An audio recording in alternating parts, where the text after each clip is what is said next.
So the more we do something, the stronger the neural pathways are.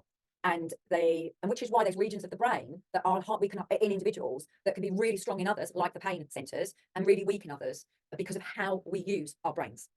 The brain is ultimately a predicting and deleting machine.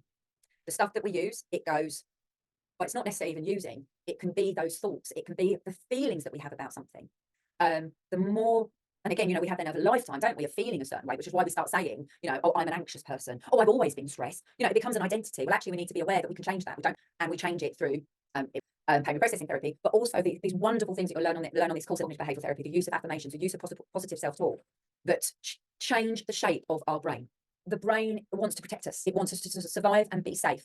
And it is one step ahead of us. If by giving us pain, it stops us from putting ourselves at risk, so that might be going for a walk because of its neuroplastic pain, the brain literally predicts, it gives us those feelings, those interoceptive feelings that we're going to have of the anxiety, the stress associated with walking. And the response is pain. It's learned behavior, those strengthened neural pathways.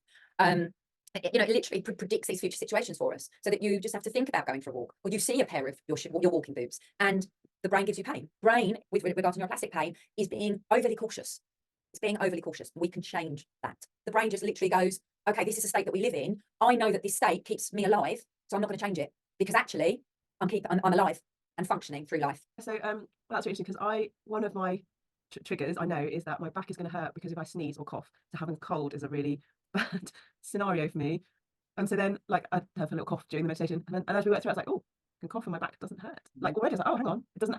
And I think then the thing is, isn't it? Like the more you think that is going to cause it, then the more you tense into it, and then it more likely is going to, it's like a vicious circle, isn't it? So that was like a really instant light bulb. Yeah, well, that's good, and so that you coughing and not experiencing pain is known as a corrective experience.